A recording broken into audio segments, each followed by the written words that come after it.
right. Wow, this is like mixing two of my worlds together. So this is normally Burke Learns Blazor, where Burke and I hack code, and sometimes it works. And then also Mackinnon we brought in here, who Mackinnon hosts the Blazor community stand-up. Oh, really? So, yeah. Yep. So, and like, don't let Mackinnon's youthful looks fool you. He is wise in the ways of Blazor. He is like, he's actually in his mid-70s. Yeah. Yeah. So very excited about this. So we brought, this is great. Okay. So we brought Mackinnon in to code review us because we think we're close to code complete on this. So I'll share my screen and we'll talk about what the heck we're Speaking of which, John. Yes. I don't know if we can talk about this now or later. Maybe I don't know. Maybe this is not the right forum, but I did feel like I figured out how to do the migration from Twitter to no Twitter. No, so this is secretly one of my hopes here is that we can bounce our idea off Mackinnon and get an immediate oh, that's a terrible idea. Should we start with that, or should we just let him? I think we should do the code review first. Story the code. Okay, let's do it. Yeah. Okay, yeah, sounds great. So I'll share my screen. So we can't share your screen today, Burke, because you've done something to your computer.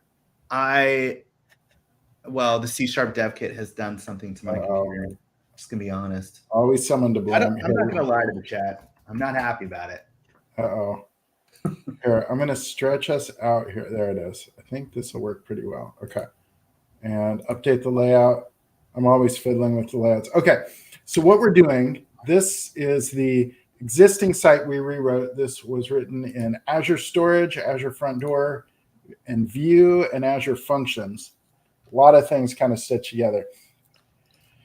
It uses Twitter auth, which is part of what brought us here, because Twitter auth is going insane. It's kind of crazy these days. Twitter and auth, and they have no dev team anymore, and it's like a mess. So we use this for ASP.NET community stand-ups, for all the different stand-ups. I'll just pick a random one. You have too many lists, John. There is a cutoff. You need to be a paying customer. You know what? So that would be neat if I could it'd be cool if I had folders or could organize them, or maybe delete old. People have asked for this before, to be able to group them or even group links within lists. We've had a lot of feature requests over the years that we've summarily ignored. Right. Well, now we've got our code base in a place where we could get, because here I've got these ASP.NET stand-ups, but you'll see in here I also do these .NET roundups. These are every month. I do a 3-minute highlights on .NET.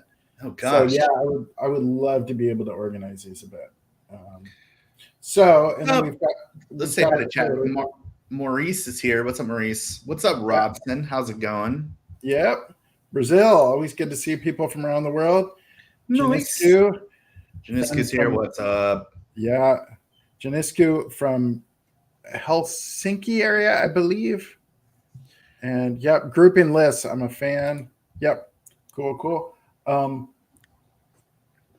So another thing that would be helpful, by the way, sorry, I didn't want to interrupt, but sometimes when I'm creating the community links for one of the stand-ups, I wonder if I've used a link before in a previous one. So searching could be kind of nice too. To see if there was to see if you're duplicating something. I don't know. So when you put a link in a list, it's hey, you put this link in a list already. I mean, we've got all the data. This is part of the thing, Burke, is we are super fans. We use it all the time. And then the other community stand-ups also use it. And then there's stuff where if we could take pull requests to do that, add stuff in, and it's in modern.NET and Blazor and all that. Yeah, searching across stuff could be really cool. Wow, we got vertical search way. Yeah. What's up, Macedonia? What's going on, Ivancho? Yeah. DC. Wow. Okay. DC. Never heard of it. So, okay. So what we've got is, by the way, this is, I think, kind of funny. One thing I would throw out as an issue, our site is still called Blazor SWA. And So it's what's wrong with that? they're static web apps, which is kind of funny. Also, our namespace in the app is Blazor app. Right. Blazor app dot shared, Blazor app dot client. Okay, so here's our code. And before this started, I shared this with Mackinnon. I can kind of walk through, but if you want, Mackinnon, you've already got some notes if there's something you want to jump to. Yeah. Maybe if before we do that, we could just do like a high level, like how is this structured generally, just so that like, I mean, not only for me, but also maybe for the viewers, so they can follow along too. Yeah, that sounds Yeah, good. just a quick disclaimer. If you see anything that's really bad, John definitely wrote that. You can just go ahead and assume. Oh, you know what I should do? Just while we're starting, I'm going to close this because I'm going to launch. This is something I like. I'm right clicking and I'm doing presentation mode. My presentation mode Visual Studio has bigger fonts, including for the for like the Explorer, Solution Explorer and stuff. So get it right from the beginning. Is that an extension of some kind, or it's one of Mads Christensen's extensions? It's called like Tweaks or something. But it is. I'm a fan because here I'll have to move us a bit. I go like there. Oh, that's a weird layout. There's too many of us now. There's normally just two. Okay, let's see if I do that. That's just crazy. There. Okay. And save, update. Okay, it's loading. I think it's loading. It is loading. See, there's a spinner going. So it's a Azure static web app. It has got a, because of that, we're doing Blazor WASM. We can't do server-side rendering. So we have an API. Yeah, it's a little bigger font. We have an API backend, and we have a client, and then we have shared. And the shared is just our models. So I'll start with the shared because that's the simplest stuff. We have a link. Yep. So, you know, URL, title, description, image, all pretty obvious. An ID, and ID, because we're using Cosmos DB, it's a GUID. We have also link bundle. I double clicked on the screen. That's something not to do. We have a link bundle. So a link bundle contains a collection of links. And then here, this is also a little bit interesting because we don't have a user table. So all the like user information is stored in the link bundle. So a user contains both a provider and an ID. So the provider is like, used to be Twitter, but now we also have like all our other auth things, GitHub, etc. And then it's NoSQL. You can do whatever you want. There are no rules. Nothing you do is wrong. There's no such thing as normalization. You just slap stuff in the database. Yeah. So this stuff here is the stuff that goes across the top, right? Title, description, and then all the links. So that's all that stuff. Got it. Then we have a few things for login. So we have a client principal and a client principal wrapper. And this aligns to the easy auth stuff, which is just like when you log in. So because of that, it uses AAD and like you get client principal stuff. And I don't know. I really don't even know. So Burke, do you remember why there was a client principal wrapper? Was it just for deserialization? Yeah, it's because of serialization in JSON and the fact that you can't just say, we'll just go down one level. You have to like wrap it in something. Yeah. Okay. Okay. You know, while we're here, Anoop's asking why use GUID as a type for ID. Mm-hmm. Let me see. Code review starting already. I think that's a link bundle. Yeah. I think that was due also to serialization. I believe so. And I think it's maybe that's a good point. We should make a list or something. I think it was a thing where serializing and deserializing from JSON to like there's no GUID type, and so yeah. Interesting. Which, by the way, while we're talking about serialization, there's some kind of crazy stuff with serialization with Azure Functions. Azure Functions used to use it's one of the remaining things where they still use some system.net or some Newtonsoft JSON deserializer stuff. It's not system text everywhere.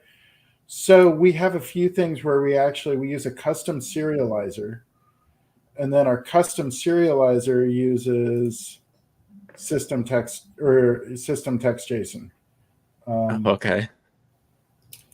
So this is this weird thing, and I think I linked into it, but because otherwise, it's so crazy. Because otherwise, all these JSON property name and all that get ignored sometimes. I see. Because it's using Newtonsoft serialization, and then other places it's using system text JSON. So we moved everywhere to system text JSON using this thing. So I know at least in system text JSON, you can have a way to define like a naming convention for all of the like JSON properties, and you can say like, oh, make this thing camel case rather than Pascal case, and so you don't have to like manually attribute everything. I wonder if there is a way to do that, and I would assume there's a way to do that with Newtonsoft too. I don't actually remember, but so I think we don't have to. So these are great points here. What you're saying specifically, and then also Vistesen. Why am I having trouble with that?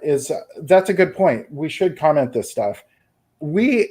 I actually went through and stripped out a bunch of random comments along the way because I'm like, the code's too noisy. But this is a good example of where we should have comments. So this is specifically, I think we are everywhere using system text JSON and not using Newtonsoft anywhere. And that's why we had to do this this custom serializer and stuff. So interesting. Okay, so that's our shared. I'll do the API, and then because the API is relatively straightforward. It is. So here's our API stuff. We have a few services. So we've got Cosmos client, and then we also have this hasher. And the reason we're using that is so that the configuration stuff can be injected. And so then all our APIs can hash usernames. So we're not storing any usernames anywhere. We're only storing hashed usernames. So then if we look at any of the APIs, so like create link bundle, some of this I think already I could clean up. So I've seen stuff that I looked at cleaning up, but it's relatively like create link bundle. We do some validation to make sure that you can't use just any character in it. We have some kind of standard, like, return errors. We have a standard create JSON response that's like bad request or whatever. We check a few things. So one is we check this regular expression. We also check for the client principal. And then we just do a Cosmos insert.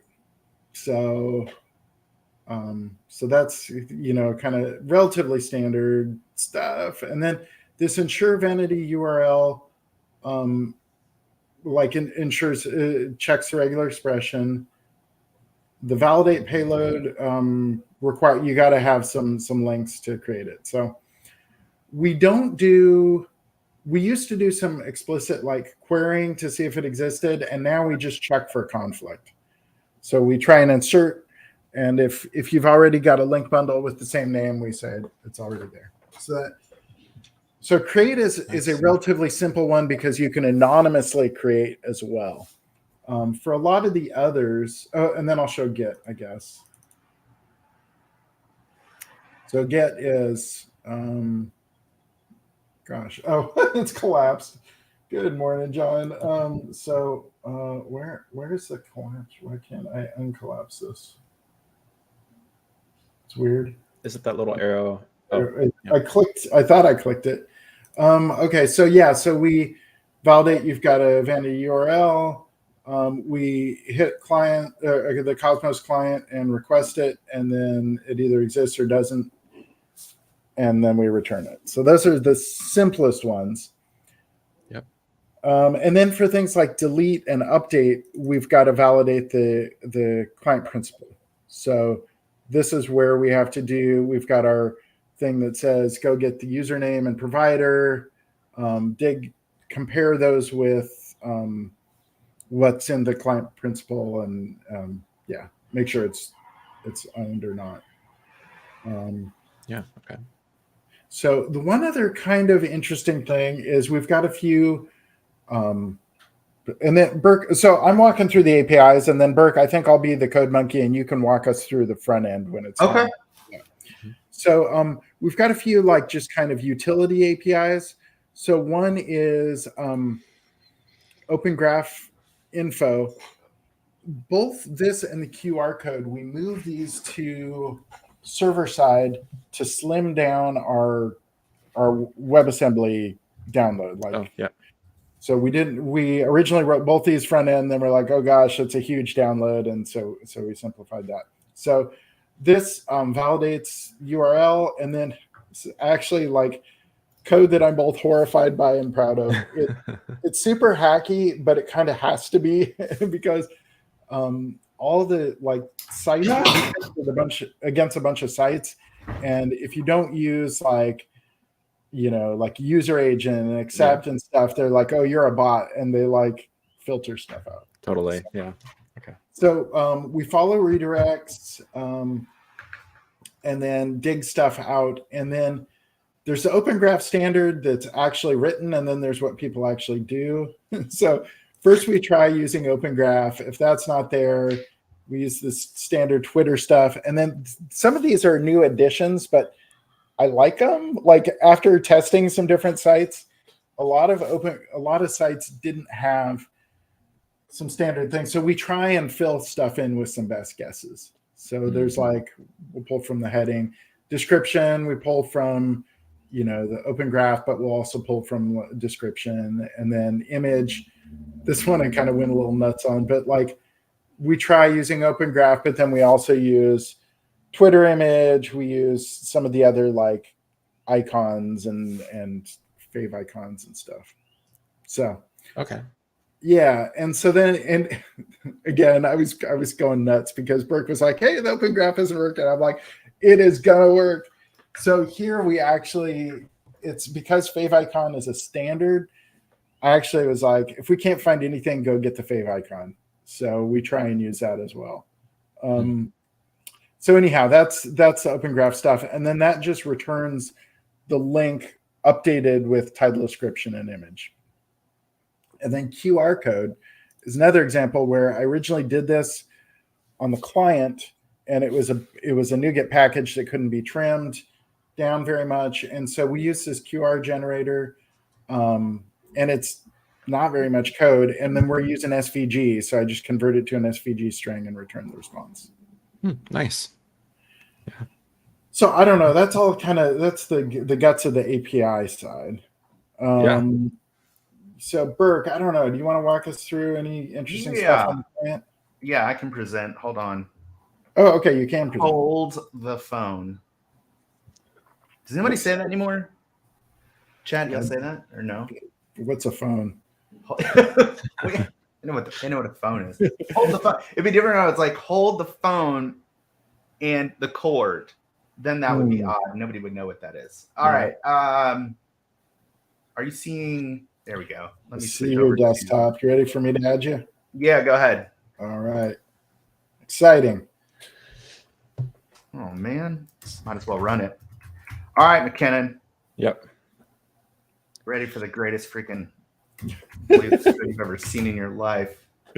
So Burke, I thought it wasn't working. It isn't working. Okay. Let's check the notifications. Oh. Okay. Look at that. Oh gosh. Yeah. All right. It does run though. It runs because we wrote it. Kind of runs. Wait, hold on. Oh yeah. Let me start it. Oh, look away. Mackinnon, look away. All right, we're back. So Mackinnon, I'm not sure. Have you done much with static web apps where you have to run a proxy that kind of? I don't have like direct personal experience with it. So okay.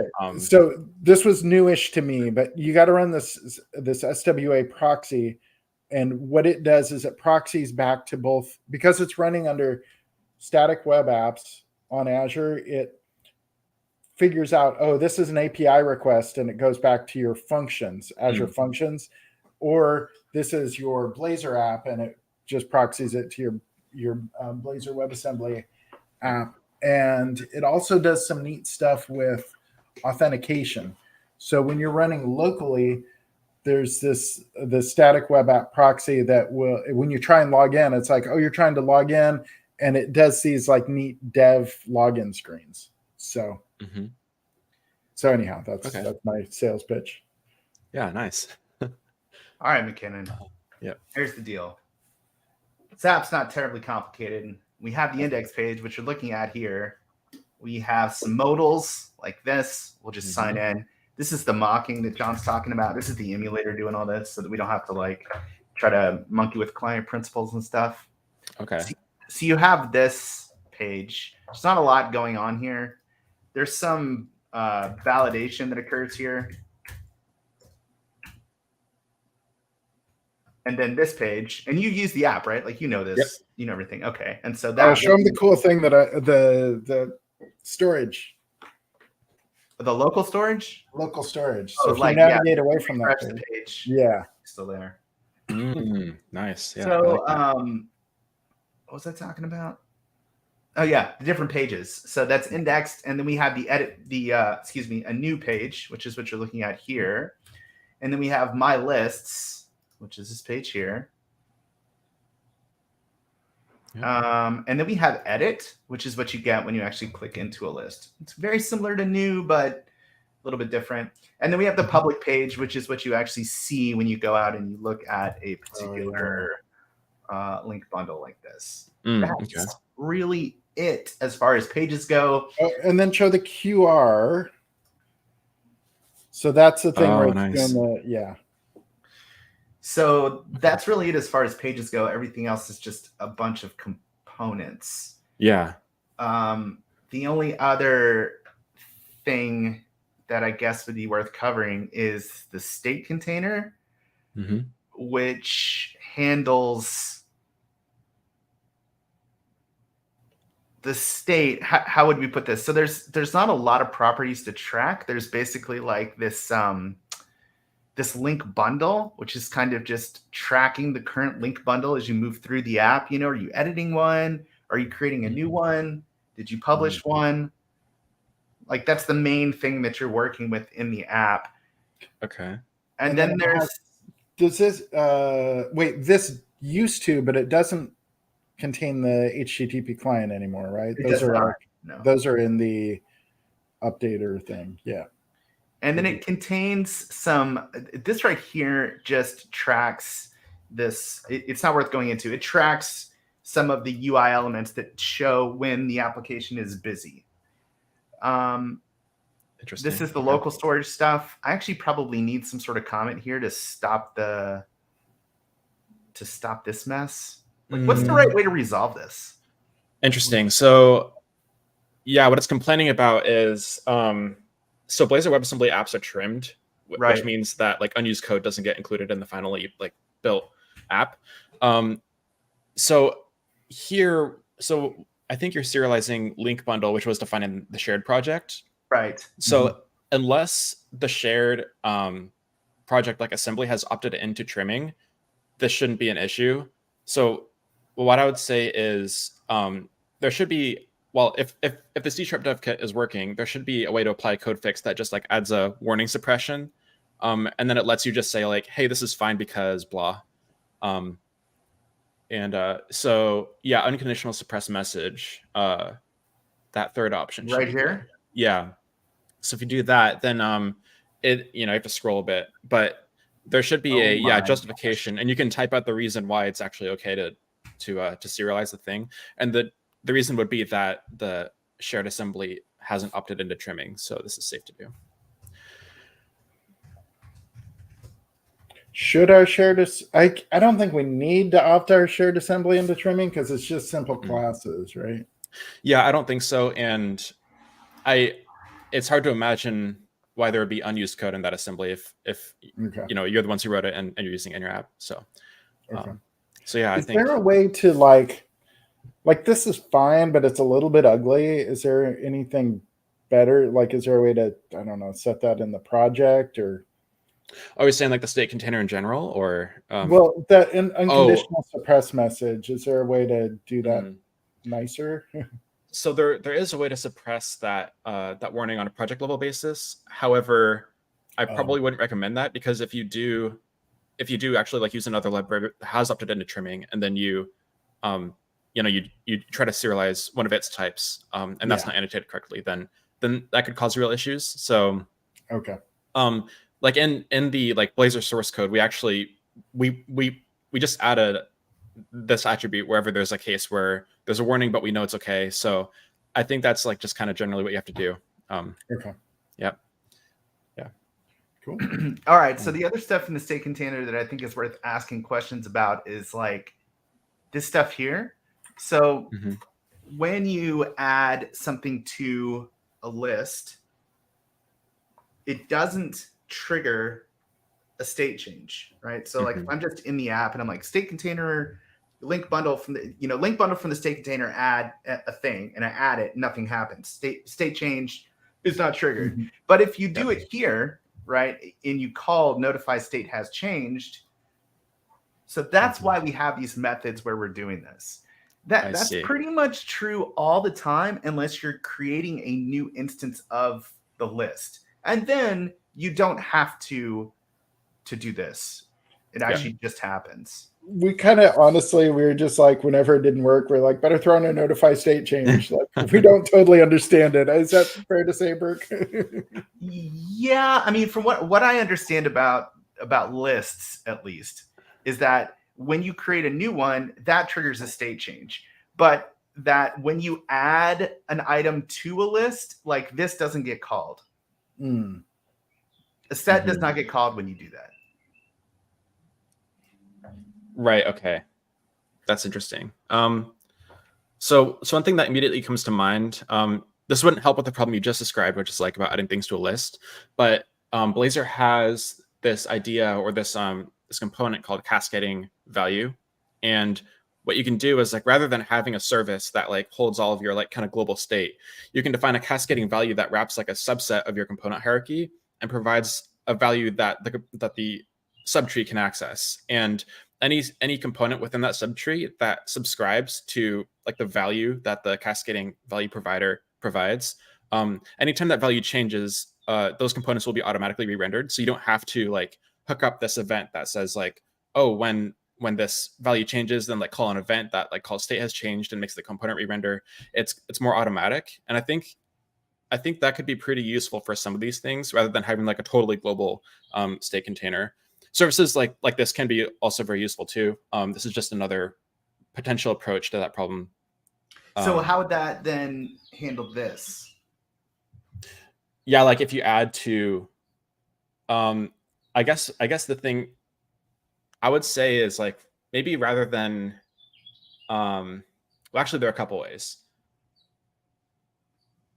One thing that comes to mind is you could have, like, rather than exposing the list directly to add elements, you could have like a separate method that adds to the list and then calls state is changed. So like every time you like mutate the collection, then the refreshing is associated with the mutation, not with the like accessing the thing. Yeah, something like that actually should be fine. Yeah, the other thing you could do, if you do like the cascading value thing that I was suggesting, is you could use like an immutable collection, and then every time you make a mutation, you have to like copy to a new collection and then update the value that way. So that way, like, the change is detected. Yeah, those are the main things I can think of. There's also more. There are more sophisticated like Blazor state management solutions that the community has created. One that I can think of is Fluxor. It's like React Redux, but for Blazor. And I'm not sure if they have something specific for this problem, but that could, maybe they do. Yeah, but other than that, it's like a weird balance, because needing to sprinkle in notify state change is slightly annoying, but it is kind of nice having a simple class You know what I mean? It's hard for me to wrap my head around because I'm like I have this like allergic reaction to global state sort of stuff. But I guess in Blazor, it's like living in the front end. It's kind of okay. Is it? You know what I mean? Like, yeah, I don't know. yeah. I mean, I guess for an app that's not like, too incredibly complex, it's probably okay. But yeah, I guess the other thing if you're worried about having it all in one class, you could have like multiple services, and then you just have one, like they're still global, but you have like one service per concept. So if for some reason you wanted to like reduce the scope of like some part of the application state, so if you wanted like a scope service and then you had like a custom scope for part of your component hierarchy, then you could do that without having to like do a massive refactor to like split out all your state later. I don't know if that makes sense, but yeah, a couple of ideas here. So first of all, I think that state is one of these things that gets out of hand so fast. And because of that, people have a tendency to over-engineer this in front-end world, right? So look at any React app of any size or any Vue app of any size, and the state is probably the worst part of the app to look at, right? It just gets out of control. And so I'm kind of allergic, I think, to use the word that John just used, to this idea of having an overly complex state. The reason why I like the state container is because it's all here, right? I don't have to go hunting around the app to try to figure out where things are happening. But what I don't like is all of this business, like just calling this stuff over and over and over, right? So I should be able to just add a link to a bundle and it should update in, everywhere in the app. And I think you're saying that's a cascading, what'd you call it? A cascading value. Cascading value. Okay, so if you use the cascading value, where does that get declared? Just like in the top component, like in the main layout? So like let's where say, does all your state logic live? Yeah, so I mean you could have that be in so I guess you could have like the cascading value be like at the top level, or you could like move it down the subtree just to the part of the app that's like that cares about that state. If you have like other behavior associated with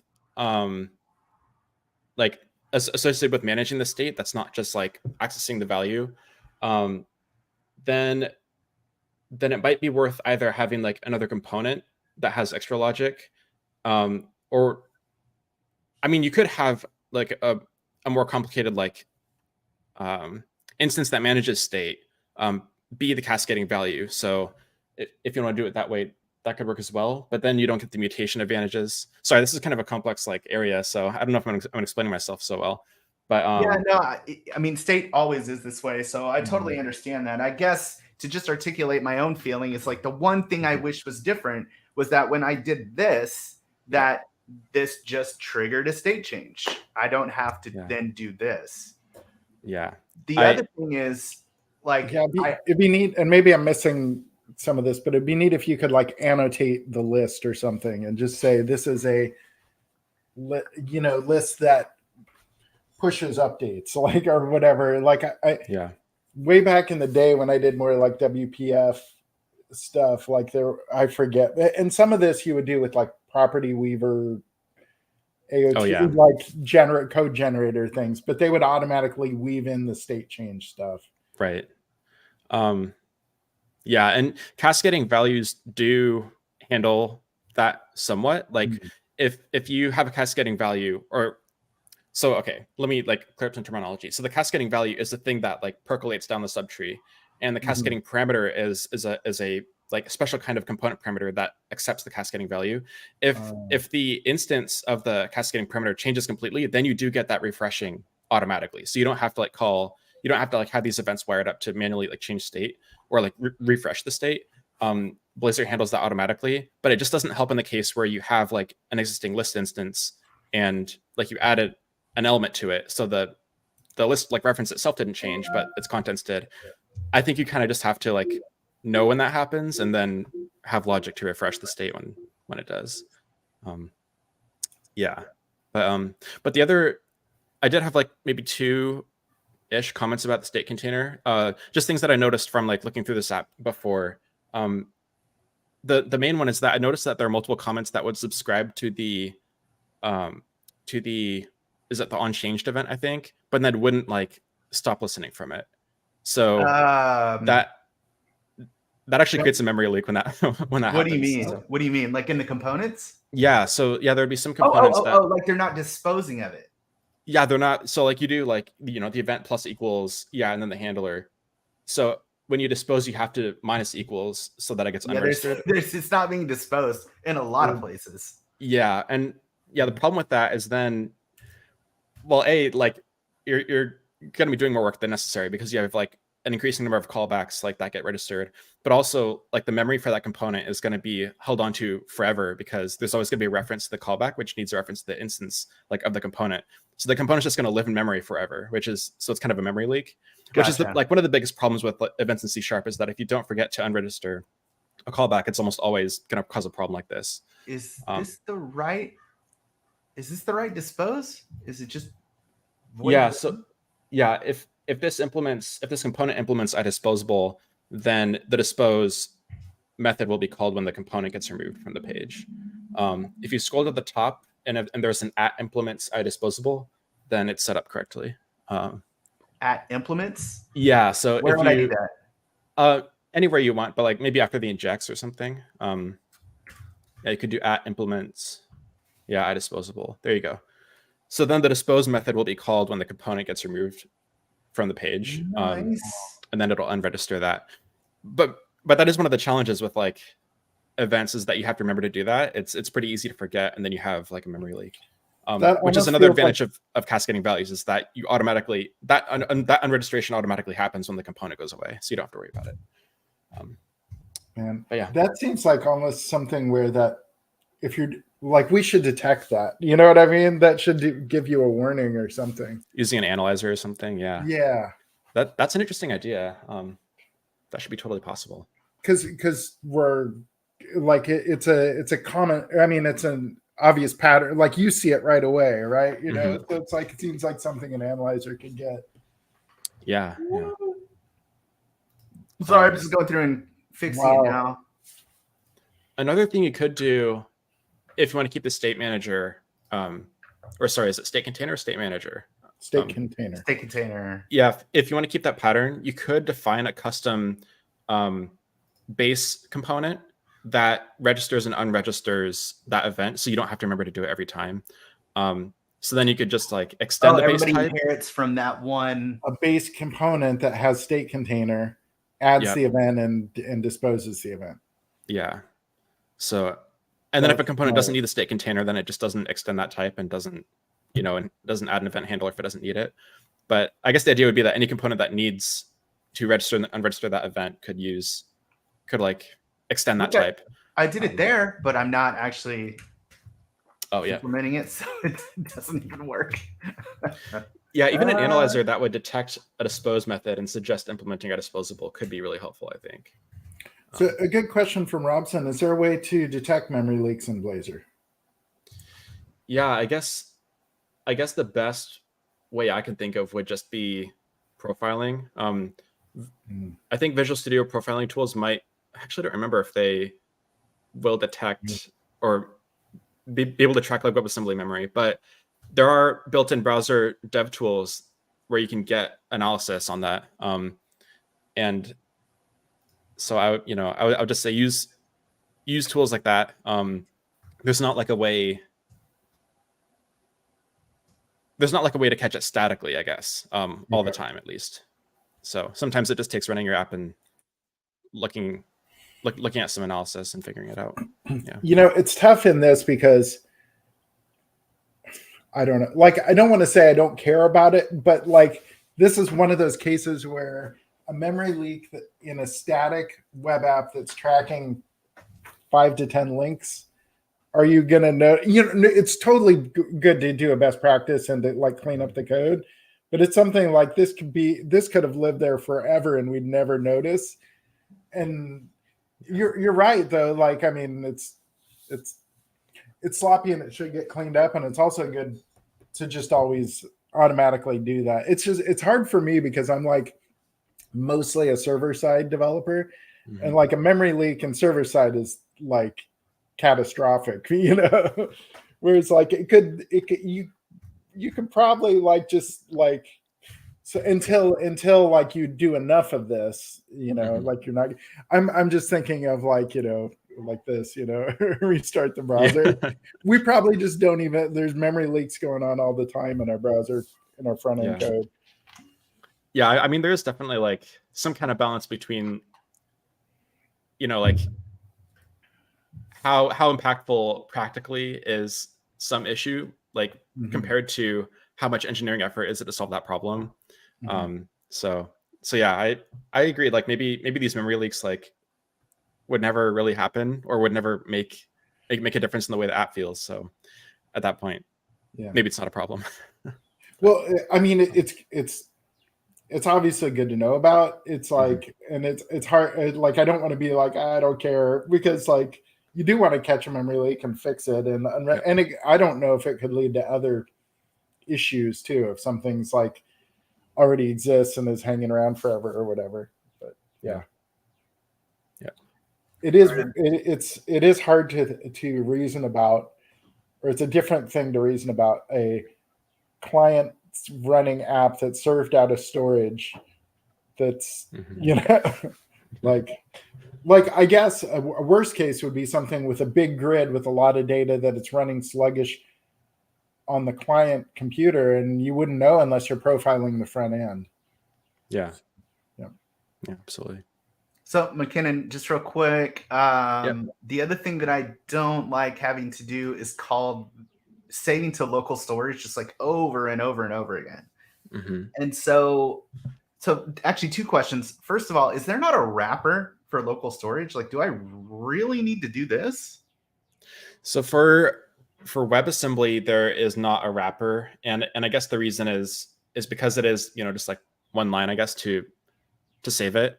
We do have like a special protected browser storage library for Blazor server, and that's specifically so you can store like encrypted information on the browser. Because in the Blazor server model, you're kind of expected to have like a more like isolated environment, like the user can't access the code for the app, so you kind of need the extra level of protection. But for WebAssembly, yeah, calling like local storage.set item like you're doing right there is kind of how you'd be expected to do it. Someone's probably made a wrapper library for it though, if that's not pretty.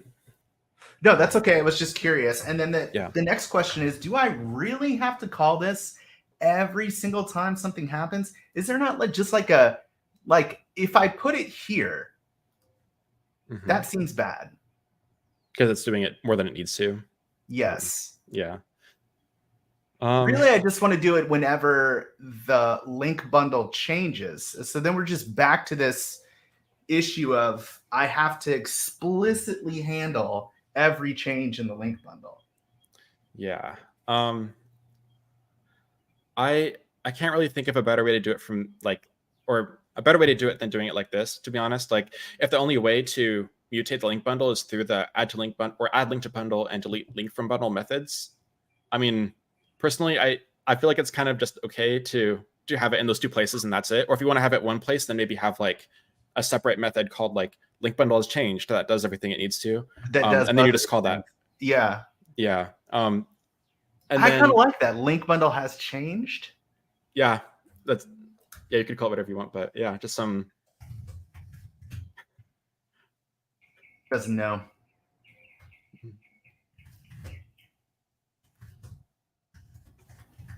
Yeah, I was wondering, this was the word I was trying to come up with, observable collection. So that's like a thing I've used with WPF. That was the thing I was trying to connect with. Is there something like that? Yeah, so observable collection, that's part of the BCL, I think, isn't it? So you could use that here, I think. Let's see. I'm just going to look at let's see what it's like very hazy memories, and I was never honestly that good at WPF, but I do remember like an observable collection would like automatically propagate, would call like notify change and stuff.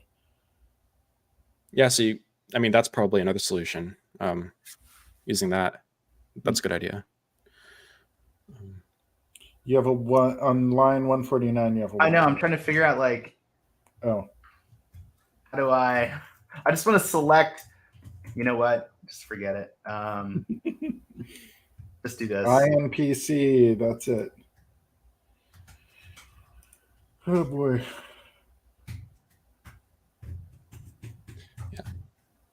Boom. Okay. Yep. And then another thing I noticed, this is like, I don't know if this is too much of a nit, but in what was it? There was some async like JavaScript invocation that wasn't being awaited. Yeah, line 79. So because it's async, like you're supposed to await it, especially because invoke void async returns a value task, which can cause issues if you don't await it, rather than like a normal C# task, which is kind of like the one that you can like hold on to and then await multiple times or whatever. But why do I want to? I'm just saving it to local storage. Why do I want to await it? Don't I just want to just like go do your thing? You could do that normally. If you still want to do that, then what you could do is I think you can do. Okay, well, actually, first let me explain what the problem with it is. So invoke void async returns a special kind of task called a value task, and the idea behind value task is it doesn't like allocate memory. It uses pooling behind the scenes to recycle like task instances, and the way it knows when, as far as I can remember, the way it knows when it's done, when the value task like underlying instance can be recycled is after it's been awaited. So if you never directly, or if you don't directly await the value task, then the underlying mechanism doesn't know that the recycled task instance can be recycled for use in another value task. So it's okay. I think, and I'm not totally sure because it might have changed, but I think that could also be a cause for memory leak. But is there no way to just say like, just go JavaScript, just go do this? I don't need to know when you're done. You can, and the way you do that is you can add dot as task at the end of at the end of that, just so that it like converts it to a non like pooled value task thing. And do then I need to await it still? No, you don't need to anymore. That's probably fine. So this, whoa. Yeah, now it's complaining because the method is still async. So what do I do here? There's an async keyword. Yeah. It's just, no, I don't understand this, Mackinnon. Async means that the things happen asynchronously. Okay. Mm-hmm. But I'm saying in an async method, it makes sense that this would happen asynchronously. But in reality, if I want this to happen asynchronously, then I need to remove the async. Right. So it is kind of confusing.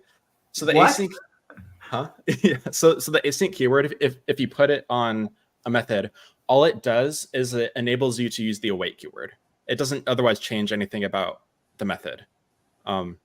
So all it does is it allows you to use the await keyword. Okay. It doesn't actually make it an async anything. No, not really. Okay. So.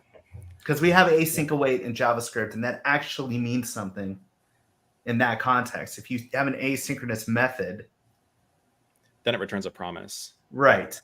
Mm-hmm. Yeah. Okay. So it's a little different in C#. Like if you like you can't have an async void, for example, which is like super discouraged, rather than an async task, which is like the C# version of a promise. So there's kind of two steps. You have to make the return type a task and mark it as async, and then that allows you to use await within the method, but it doesn't otherwise change. Like adding async to a method that returns void doesn't really change anything about how it's executed. Okay, I like the state container a lot better already. Yeah. All right. What about the thing with the HTTP client pooling in the component? That seems both like awesome and like it's also slightly HTTP client pooling. So. What do you mean? Or I guess how are we? So we've got that active HTTP requests. We have the HTTP. Oh. The HTTP client. Yeah. So what this is, So Mackinnon, here's the problem space, if you will. Is I'm adding links here. It's making this call to the open graph, and that takes some time, right? And some sites take a long time. Hint, right? Oh. And so as you do this, you can't get into a scenario where you have, multiple of these things running at one time, right? You need like 3 or 4 HTTP requests. They're just running. And so there's that indicator that just like tells you, hey, this thing's updating right now. And so the way that this is implemented is that I have a queue, essentially. It's just a list that I call active HTTP requests. Excuse me. It's called link update pool. And then when I add when I have one that's like in process, I add it to the link update pool. And then when it's finished, and in fact, if we go over and actually see where this happens, this might make a little bit more sense. Yeah. Here, right? So we're going to get the open graph. So in the get open graph, we're going to add it to the update pool. And then when we finally get it, we're going to remove it from the update pool. And then what happens is that the component that displays each item looks for, let's see.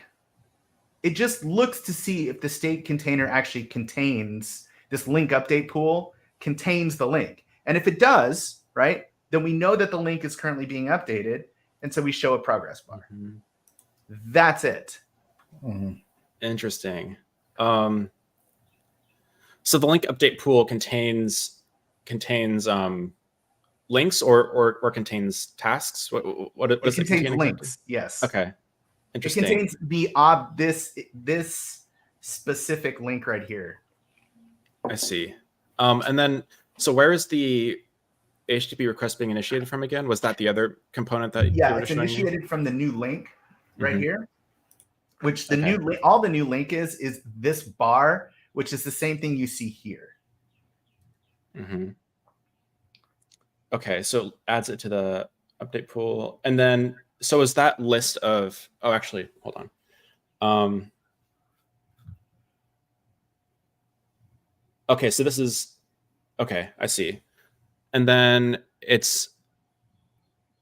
Sorry, I'm like jumping back and forth, but the component that displays like the link and the progress indicator, what where was that again? Was that link bundle item editable? Yeah. Okay. So what's the relationship between new link and link bundle item editable? Oh, new link is the page, or so new link is, so if we go back to new link, right, then it's going to add a link is a link object. Yep. Which has, a title, a description, a URL. That's about it, right? And so when you hit enter here, we add that to here. That link object gets added to the update pool. And then this thing here gets rendered. And because it's still waiting for that HTTP request to come back, that new link is still sitting here inside of this update pool. And then it gets removed when the HTTP request resolves or fails, which happens on occasion. And then when that happens, then it doesn't contain this anymore. And then this just goes away. Okay. And the thing that renders the link bundle item editable, is there so if you scroll up a little bit, sorry, in the code, is there a for loop around? Okay, so there's probably like a for loop somewhere in like the page, maybe that goes through and renders. Yeah. Yes, it's in probably this page, I assume. Link bundle items. I see. We're in component hell. Yeah. Okay, so it has link bundle. Okay, so the state container has link bundle, and then it has the other thing that tracks which ones are currently. That's right. Okay. Correct. Because I need a way for each component, each one of these to know exactly which link it's attached to that's being updated. I have to be able to match them back to each other. So I guess one idea I have is, would it be possible And hopefully this, if it's too much of a factor, maybe it wouldn't be possible. But so if you go to the link bundle.links, like what type is that? Is that just the type in the shared library? Oh yeah, it's just this thing. Because what I was thinking is you could have, it wouldn't make sense to have it on this thing that's meant to be JSON serialized. But if you had another type that contained like the link data plus like other tracking information related to the link, like a request, for example, that that tracks like it being fetched, or like it having the thumbnail and everything populated, you could have like the link information plus like any other tracking data be part of like the same instance, and that's what you're iterating over, or that's what you're looping over to render all those components. And then those components can just like await or like check to see if the task that's fetching all that information has completed. And if it has, then great, like stop rendering the progress indicator. Or if it's failed for some reason, maybe through an exception, then you can display something else as well. Does that make sense? Or no, I okay. didn't get that. Yeah, sorry. So okay, if we go to the state container, could we take a look at that real quick? Yeah. So I guess my suggestion is for the, like, rather than having a link update pool, we would modify the link, what is it, link bundle or something? There's another property that has the list of links in here. It's here. Yeah, so we would update this, and maybe it would occur updating link bundle too, but you would have, rather than like the link bundle be or have a list of links, it would have a list of some other type that contains both the link information, the stuff that gets JSON serialized, plus other tracking information. Oh, like this is currently updating. Yeah, like or even is updating flag. Yeah, you could do that. Or another thing you could do is have a task instance that represents the async method that's doing the work to do all the fetching and do all the updating of the link. So if you have a task instance, you can check like task.is completed, right? And so you can see like if it is completed, then good, no longer need to render the progress indicator. Or if it's like is faulted or something, which is another property you have on task.is faulted, then you could get the exception that it threw and say that an error occurred. Okay, so walk me through this real quick. Let's go to yeah, link. sure. So just hypothetically, we would add, instead of a link bundle containing a list of links, it's going to contain a list of some other type of which link is a subtype. Or link could have a, and I think I thought about this before, but I didn't want to add a like.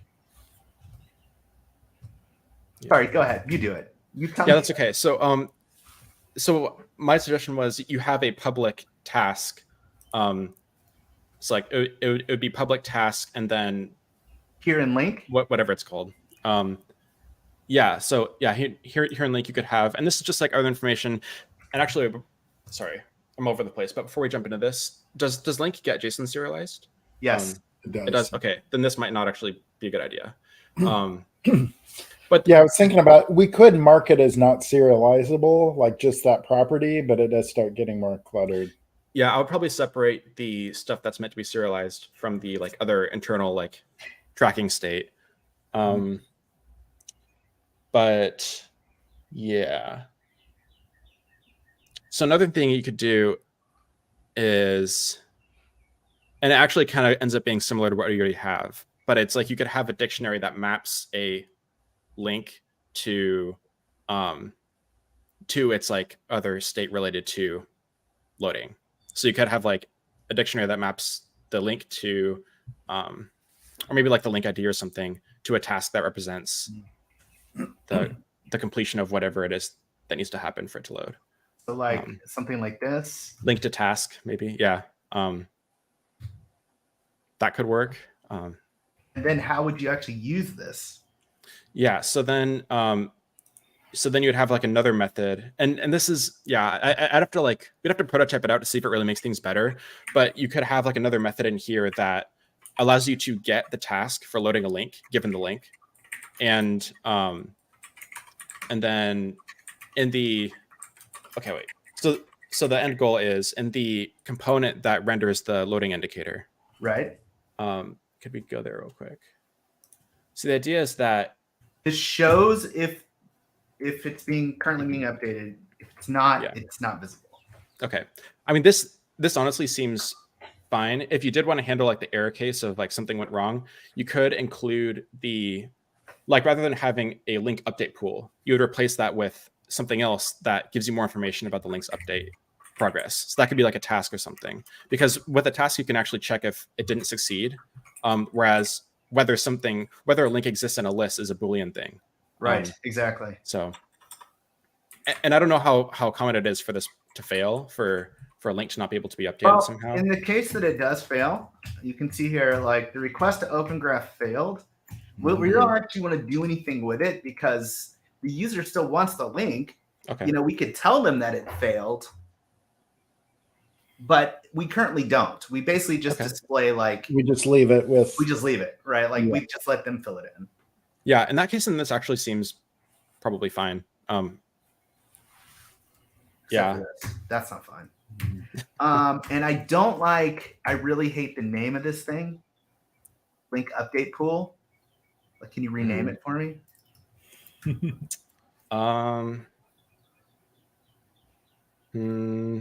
It could be like links pending update or something like that. I don't know if that's better. Links pending update.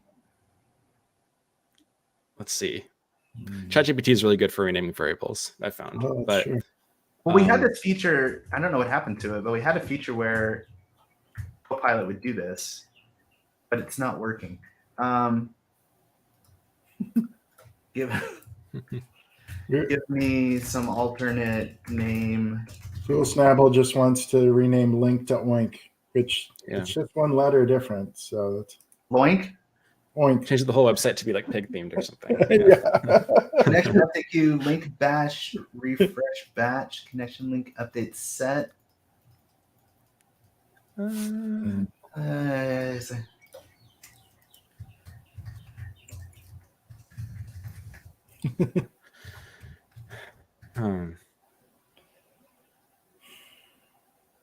update list. Oh my gosh, so much better. I think it's not very clear. I think maybe you need to give it more information than that. I just gave it. What should I tell it? What do you want me to give it? Okay, so this is, I don't know. I like what Mackinnon said with like links pending update.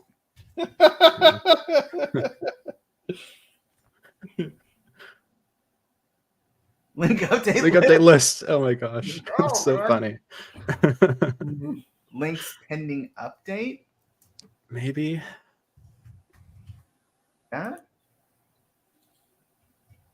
We need to like refactor like proper human beings here.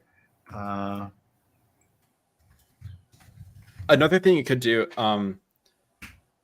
because I see you have a method to add the link to the update pool and remove it from the update pool. Rather than having a public property that exposes this list altogether, you could have just another method that checks, is this thing in the update pool? So that way, it also has the advantage that you don't accidentally like add to the list without going through the add link to update pool or remove link from update pool methods. So I guess like, yeah, so I guess we would just have one more method that says like, is link an update pool or is link updating, something like that. And then you so we provide have a link. Here's the add, here's the remove. So we have a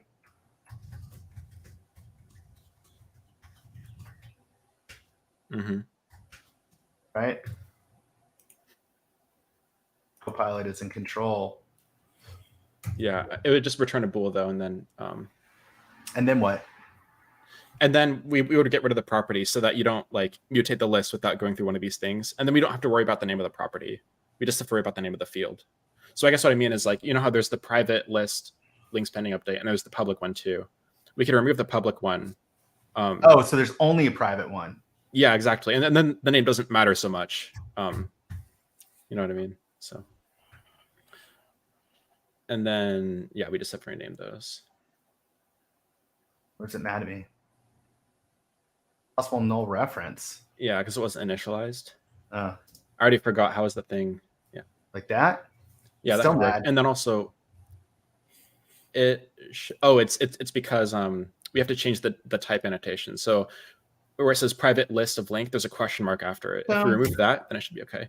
Okay. And then also, generally speaking, it's better not to use properties instead of fields if we don't need to. So for line 40, because it has get set, that makes it a property with like a getter and setter. It actually doesn't need to be that. It could just be a field. Yeah. And then one more cool why? Because before you were binding to it. Why not have a get set? Yeah, but we don't need to bind to it anymore. Now we can just check this value. Yeah. Mm-hmm. So the main reason for making public state be a property and have a get set is because it allows you in the future to add more complex behavior to the get and set without it being a breaking change. Because it is a breaking change to change a public member from a field to a property, but it's not a breaking change to just add more behavior to the getter and setter of an existing property. And however, that concern isn't an issue because this thing is private anyway. So people aren't going to be relying on that thing outside of that class. So we can change it from a field to a property if we need to later without it breaking anything. But otherwise, like adding a get set right now it's just extra overhead, I guess. Mm-hmm. That's very mad at me. Well, that's a lie. Right? Oh, because we got rid of, right. So this would be part of the, oh yeah, that one's definitely a lie. I don't know what that's about. But the other one seems like it could be true. Yeah. Links pending update, add link to bundle. What? So we would so the links pending update was removed, and now we just have the private one, right? Oh, that's right. But why is this even here? This shouldn't even be here, right? That's interesting. Links pending update. Don't we have a method to add through? Or no, I guess not.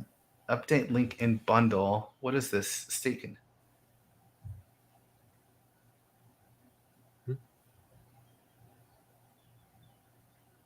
I don't think we actually need any of this stuff.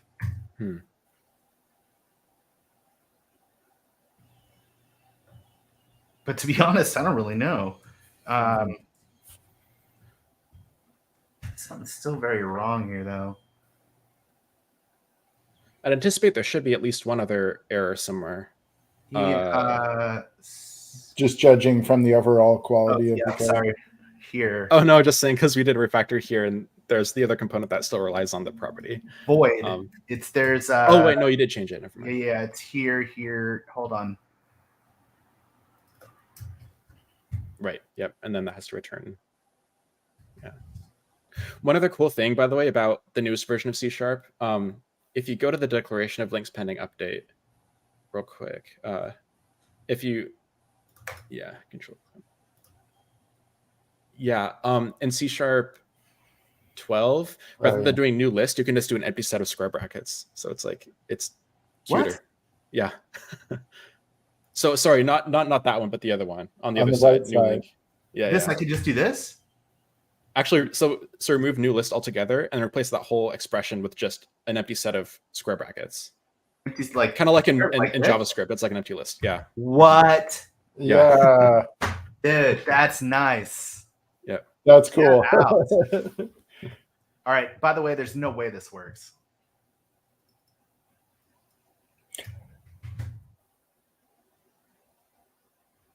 Watch this fail in spectacular fashion.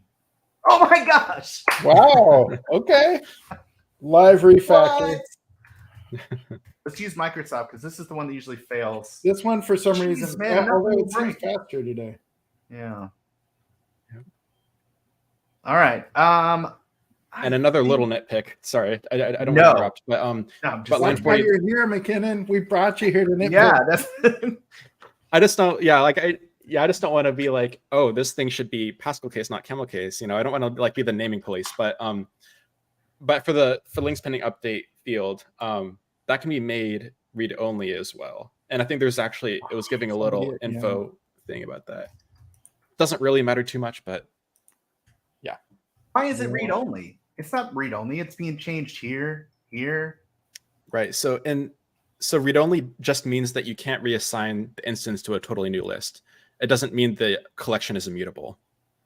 Oh, Yeah, that would be it's kind of like static. const in JavaScript. Right. How like if you declare like an object that's const, you can still mutate the contents of the object, but you just can't reassign the variable to a different object. Then what's static? Static means that there's only like one global instance of this list, and it's associated with a type of state container rather than an instance of state container. So how would I make it? It would be const.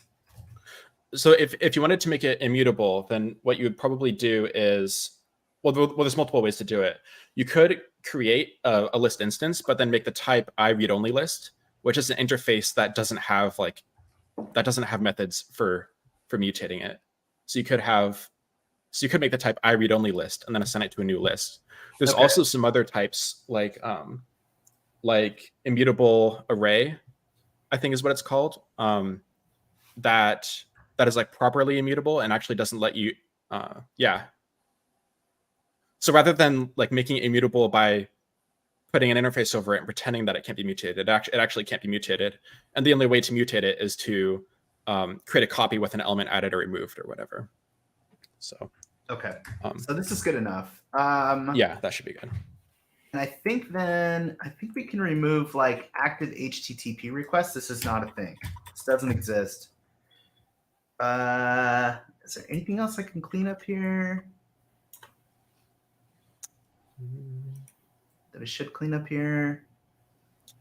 Let's see. It's perfect. It's never been better. Yeah. So a couple of things I wanted to ask about. One is we have that sortable list, which, so this wraps sortable.js. And that reminds me, I'd started making this into a NuGet package to redistribute and hadn't finished. But we thought this is kind of cool. It wraps that sortable.js library. Yeah. That is pretty cool. I do have a question. So what is the purpose of ID, private string ID? It's the ID of the element. So like when you go to and really this could be moved up, but when you go to the JavaScript, it's passing the ID. And I just wanted to make sure that you don't have to pass an ID, but that if you don't, I have to supply one, and it has to be unique across all of the instances of this thing. So I used a GUID. So is the ID so that you can access a reference, or so that you can obtain a reference to the element that Blazor renders and then do stuff with it? No, it's so that you can turn it into a sortable list. It's just the DOM element you're going to turn into a sortable list. That's right. Okay. But yeah, I guess that's what I'm saying is like it's used to get to access the DOM element. Okay. Yeah. So if that's the case, there's actually a Blazor feature that helps a lot with this, and you don't need an ID. What we can do is you can use an element reference. So if you you could replace that ID with a element reference. If you do just private element reference, and then you could call it, I don't know, whatever you want. It could be like probably not ID though, because it's not. Oh, that's so funny that it suggested that. But no, it's just that's probably good. Sortable element maybe. And then what you could do is from where you were rendering the ID, you replace that with @ref equals and then sortable L. So if you scroll up a little bit. Wait, because it's called here, and I pass in the ID. Oh, never mind. Sorry. Yes. Could you scroll to the top of this file real quick? Oh yeah. Yeah. Very So top? right. So on line 11, where you were passing in the ID, instead do so replace the ID attribute totally, and then just add a @ref equals. Yeah, @ref equals, and then put sortable L in there. So what this is going to do is it's going to give you a reference to this element that you can then pass to JavaScript. So then I would just pass sortable here. Yep. And then in the JavaScript side. What? Yeah, then you could just make the first argument just be list, and then remove line 2 altogether. No way. It passes the node? Yep. That doesn't work. There's no way that works. It should work. Let's see here. Unless I missed something, maybe. But Wait, hold on. Make sure I didn't have the rudest of edits. I did. By the way, I don't understand why this is a thing. Why not just always reload the app? oh, so I guess the reason is like, let's say you were, you have a bunch of state that you don't want to lose after you edit the page. Refreshing the app might lose all that state, whereas a hot reload edit wouldn't. So, like, imagine you're typing out this like long form to test something. I don't know, and then you do a hot reload edit, and you were expecting hot reload to change the color of this text, but it actually just refreshed the whole page, and now you lost everything you're typing. I think that's why. Oh, yeah. Yeah, I don't think I've ever hit that. Yeah, an error occurred. All right, what's the error? What we got? Yeah, I've just never hit a spot where I was like, oh, I'm super glad for the warning on the root edit. Yeah. So L must be, what is L? Must be type HTML. This is coming from Sortable.js. What it means is that when it got to here and it tried to do this, this is null. Interesting. So it shouldn't be. Could we look at sortable list again? So we are passing in the sortable L to, and this is happening on after render, which means we should be getting a valid element reference. Interesting. And that is the first argument, so that should be good. Maybe it didn't reload the JavaScript. Could be. Sometimes.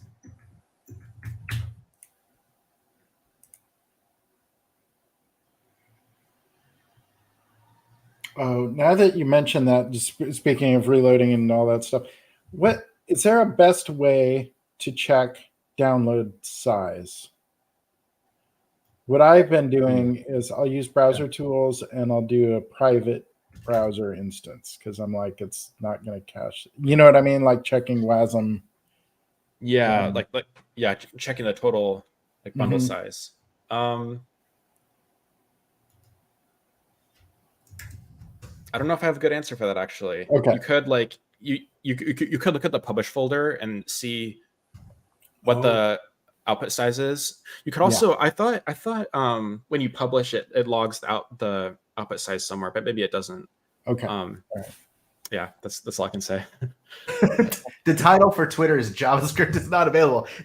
Honestly, if I had to describe the state of Twitter, I could not have done it better than this right here. What? Yeah. All right. So it looks like it's working now. Boom. I think. Wow. Yeah. I was surprised. I didn't think we would have enough to cover. We have 10 minutes left. Is there anything else, Burke, you want to ask about, or? I feel like I know everything there is to know about Blazor. Did we cover everything, Mackinnon, that you had made notes on? Oh yeah, that's a good question. Yeah, let me look through to see if there's anything else that notable. Oh, and also in sortable list. Yeah, we're already here. I noticed if you scroll up a little bit, there was a property that was marked as, and this is another little nitpick, but it was marked as allow null. But I don't think the code accounts for it possibly being null. Here, the render fragment? No, sorry, the second line 27. 27. Yeah, so it's the allow null attribute. You know why that's like that? It's because it came from the docs. So should it allow null? I don't. Well, so the problem here is it says it allows null, but then in the code it's doing a for each loop over items, which would throw a null ref if it was actually null. Here, right? Yeah. So I guess what I would suggest is if you want like a default value, then you could remove that attribute and do the same thing we did in the state container and just do equals and then empty square brackets. Or I could just not allow null. Yeah, you could do that. What I would say if you do that though is we do have another, because here's the thing. So if you just make the type not nullable by like not having the question mark, I think what that's meant to mean is that this is a required parameter, like, but Blazor doesn't interpret it that way. So if we want to actually indicate that this is something that should be required when you write out when you render the component and like give it parameters, there's another attribute you can add called editor required, I think. So if you do editor required, or sorry, is it editor required? I think it is editor required. It might be. I mean, I'm not getting intelligence here. Yeah, it is editor required. Yeah, so that will make it so that if you don't provide items as an argument, then it will give you a warning. Okay. Yeah. And then is there a reason though not to just initialize it to an empty list? I would say that's probably fine. But it's just a matter of like what you want the usage of your component to be. Like if it's okay to not specify items and you just want to fall back to an empty list, like then that's totally fine. But if you really want to make sure that they provide an items value, then I think editor required is the way to go. Yeah, we don't want you using sortable if you're not going to provide any items for it. Yeah, so I think editor required is the right thing to do then. Okay. Yep. Let's see. Did I have anything else?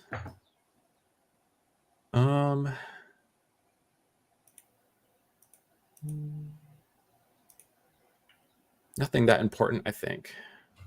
I had a question on if we go to the CS proj file for the client. So I made my best guesses, especially on if you scroll up, like what's in that property group. Mm-hmm. I fiddled with the trimming until it made a small file size and didn't break. Okay. Does that seem? So we're not using time zone support. We're not using invariant globalization. Mm-hmm. I did want the trim analyzer to like pop up. So, I mean, these all seem to make sense to me. I just don't know what I'm doing here. So does that look okay? Yeah, I think that looks good. Okay. I don't think there's much else you could do to make it better. Like if our docs should be pretty up to date on this. So if you just copied what was in the docs, then I think that's probably good.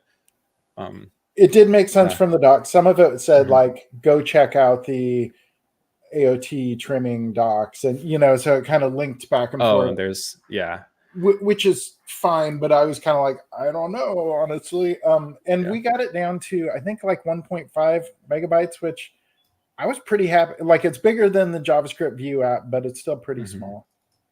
So another thing you could do is it's not 1.5 megabytes though.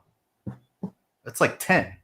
No, it was smaller. No. In the downloads. Well, yeah, but it has to pull down all of the libraries. No, it's probably 10 during development because it doesn't do any trimming when you're running. Well, run it in. Go to the and get the there and do a private browser instance and open up your tool. So if you do it here without doing a private browser, it'll be too small. Okay, now turn on your, and then browse there. I think it was like at most 2 megabytes. I want to double check that then, because this is pulling in system text regular expression, which it shouldn't. Only 6.1 kilobytes. That's weird though. Sort on size descending.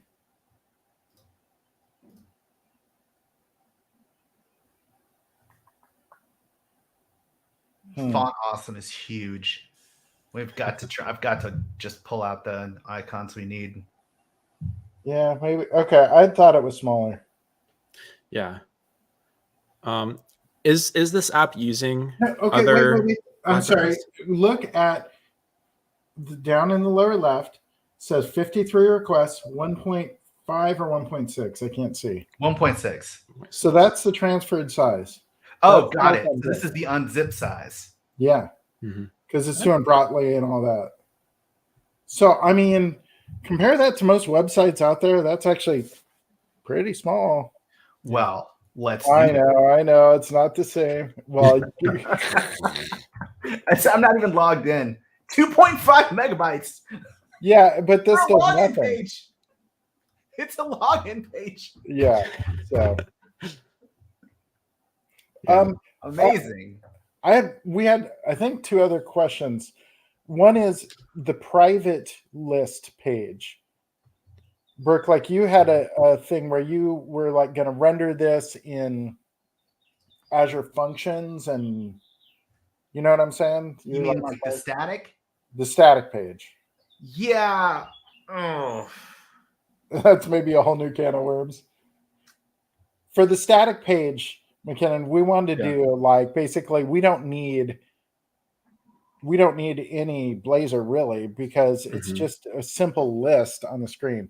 So we were like, show you what I did for that. The Azure function could just render out HTML. You know what I mean? It's just iterating through a list.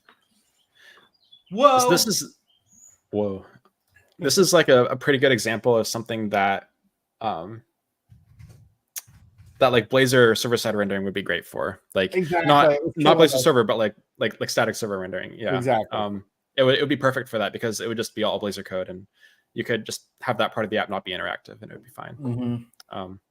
Because what I did do, I'll show you what I did, and it's awful, and we're not going to use it because it's, if you came in after this and we're like, what's going on here? You never figure it out. So the problem is that the static web apps has so little control over the routing, right? You have some control. You have this config file where you can see here, basically, I can make two static pages, one that has the Blazor app, and then the other one that actually doesn't, but I have to call it index in order to get the routing to work, because I just don't have full control over routing.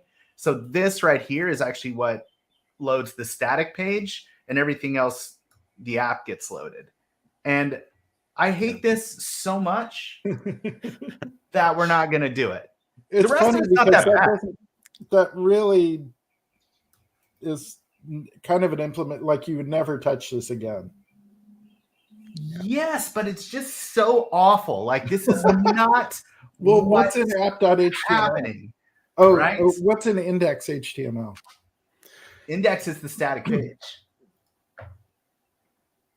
And then this is just doing the just JavaScript and requests. See, I don't even think well, this is something to play with more, but I think we could have more of that rendered directly from an Azure function that renders HTML. I did that too. And so that part works really, really well. Actually, there's not a problem with that. It's just the routing over here that makes me want to scream, man. Like, we're just not doing this. Okay. We're just not, because basically what we're saying is, like, it's a hack, right? We're being like, hey, if you can, anything you can find, send over to the app. And if you can't find it, which means it's a public page link, then like fall back to the index. Yeah. No, this is unacceptable. All right. But we did try. Well, it's just, the thing is, it's like, John, we're talking about one of those things. It's like static web apps is so nice. But the truth, chat, is that when you have these abstractions that are so nice to work with, that ease a lot of your problems, when you want to do something and you need more control, like you need fine-grained routing control, you just don't have it. Yeah, it does what it does, and it does that very well. Yes. Yeah, it does a list of things, and then you hit a wall, and it's just like, sorry, not happening. Look at this. This is fun. Let's just do it. All right. I think now is where I think we're ready to play. Mackinnon, this is awesome. I learned a function. We cleaned up our code, and this was great. Yeah, I had a lot of fun. This was really cool. Well, thanks for coming on. How do you know so much about .NET? It's secretly, Mackinnon. You're gonna, in the future, you're gonna want a feature in the URL list, and you'll just say, "I'm just gonna go code this up." Yeah, that'd be cool. Okay. Awesome. Yeah. Well, cool. I'll play the music, play us out, and thanks again, Mackinnon. Of course. Yeah, this was a lot of fun. Thank you for inviting me. Have a good weekend. Bye, everybody. All right.